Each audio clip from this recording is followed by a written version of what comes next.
One interesting question that I was asked here was, what character from the Dark Tower saga is my favorite, and which one looks like me the most? I don't know which one looks like me the most. It could be Calvin Tower for all I know, because I don't really have a really good. I'm not as big as Calvin Tower is, but and I'm not as old as some characters, and I'm not as brawny as Roland, and I'm not strung out like Eddie, and I'm not as young as Jake. So that's a hard one. But I think if I had to pick someone who I liked a lot and who people don't really mention as much as John Cullum, who became part of the Quartet of 19. He was first seen in the Manhattan Restaurant of the Mind bookstore with Calvin Tower, and he ends up playing a very crucial role in the story later in the series. And I think besides the obvious favorites, I think John Cullum would be somebody who I would have to pick out. Why is it so difficult to adapt The Dark Tower to television or to cinema? I'm not sure. I mean, I think knowing a little bit about the inside about how any movie gets made, I know that there are an awful lot of projects that reach various stages of development and never quite make it beyond that. There's a script written, or there's a synopsis or a treatment, and they get to the point where they need funding. The funding comes in or it doesn't come in. They need a director, and sometimes it's hard to find somebody who has the same vision. So there's all sorts of moving parts in making a movie or a TV series that when one actually does get made, it's really quite remarkable. And there are so many Stephen King projects beyond the Dark Tower series that have been in various stages of development for many, many years. And look at The Talisman. Steven Spielberg acquired the rights to The Talisman before the book was published in the mid-1980s. And all these years later, or almost 4 decades later, there's been no movement. Nobody has ever really cracked the nut of The Talisman. The Dark Tower is difficult in some ways because if you tell the story chronologically to follow the books, there's some difficulties there. And I think that Ron Howard and Akiva Goldsman realized that there's not a lot of action in the first book, in The Gunslinger. And if you're trying to create a series of movies or a TV series that adapts the 7 or 8 books, you really need to draw people in from the beginning, because there's so much other content out there right now that people quickly click off and watch something else. And so, linearly, the story in The Gunslinger is fairly slow. It's very moody. There aren't many characters. There's not much dramatic action. And so the concept that Ron Howard and Akiva Goldsman came up with of starting later and sort of flashing back to earlier was a good one. People have varying opinions about how well the ultimate version of the Dark Tower movie came out. I quite liked it, and I think in large part because I'd been familiar with what their plans were for a number of years, so I was prepared for that type of movie. And I'm also aware of some of the hurdles that the production came up against, budget being a big one. Their budget kept getting cut back and back and back, which meant that the movie had to get smaller and smaller, and ultimately wasn't quite the grand epic that a lot of Dark Tower fans were looking forward to. And then Glenn Mazzara took a crack at adapting Wizard and Glass for Amazon Prime.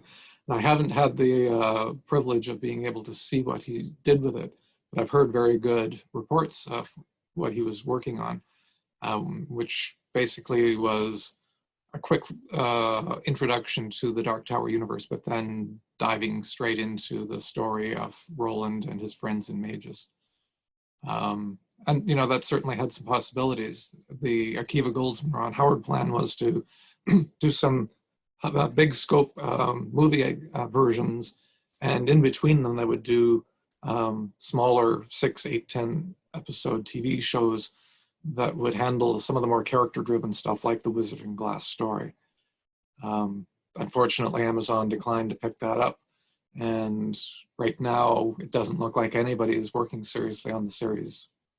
But you just never know. Look how long it took them to get around to doing The Lord of the Rings. And those books came out in the 30s and 40s, and it wasn't until many decades later that Peter Jackson tackled them and did such a wonderful job with them. So, maybe we just need to let these things gel a little bit and let somebody with a creative spark come up with an original way of addressing the series. We just have to wait and see. So the one question is, it's interesting, is there a question that nobody has ever asked me that I would really wish people would ask me and I've never had the chance to answer before? Not really. I mean, I've been asked just about everything over the history. People ask me how I got into writing in the first place, and people very seldom ask me about my background in science. I have a PhD in chemistry, and it was while I was working on my PhD back in the 1980s that I became a fan of Stephen King's work, and also when I first started writing, although I didn't start publishing other than scientific papers for another couple of decades after that. But if people have questions they want to ask me, I'm very easy to find on the internet. I have a message board at bevvincent.com. I'm on Twitter at Bev Vincent. And I'm on Facebook. So, I'm not hard to reach, and I don't mind people asking me questions either publicly or, using Messenger or chat or email or anything like that. I would like to make a bit of a plug for a book which I believe has been translated into Italian. There's been so many translations that I have lost track, but Shining in the Dark, the anthology edited by Hans Lilia, who has Lilia's Library, the website on the internet. He put together this anthology to celebrate the 20th anniversary of his website.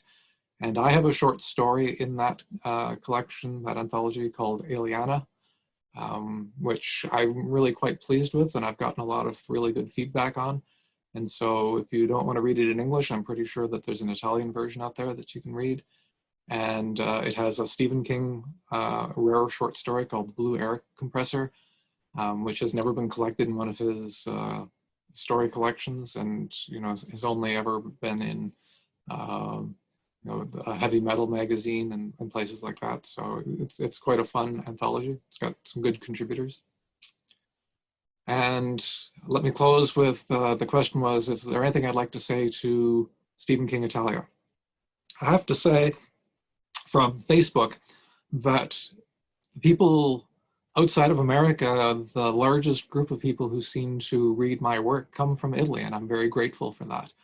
One thing, as writers, we tend to work in isolation, especially in the last year. The place where I haven't really been under the dome, but it feels that way sometimes because my wife and I have been in complete lockdown since middle of March 2020, going out only to get groceries. So having interactions with fans, getting feedback from fans, having people from Italy friend me on Facebook, it's always very gratifying. And I hope that everybody enjoys the things that I've written and that I continue to write.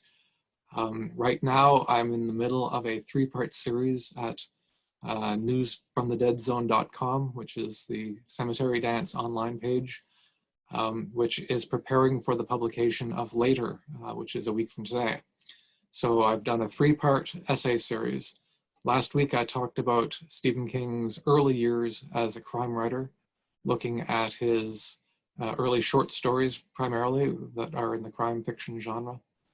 The second episode of the article came out today.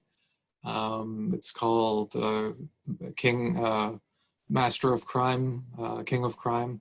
And this one looks at the hard case crime novels, Colorado Kid and Joyland, that have previously been published, with Later coming out next week. And then the Mr. Mercedes books, continuing on into The Outsider and If It Bleeds. Just looking at what King does with the crime genre and how he has made it his own. And then a week from today, I will be publishing my review of Later and looking ahead a little bit to King's next crime novel, which is called Billy Summers, about a hitman. which in America at least will be out later in 2021. And something else that's happening this week that if you're interested and you would like something to do with an hour and a half, the podcast called The King-Cast, which you can find on Apple Podcasts. I did a 90-minute interview with the people who run that podcast a couple of weeks ago, and that will be published on Thursday this week. So check that out. You'll some of the questions that you have asked me here, I've answered in different ways on that podcast, but you'll get to find out a lot more about me and my work on that podcast.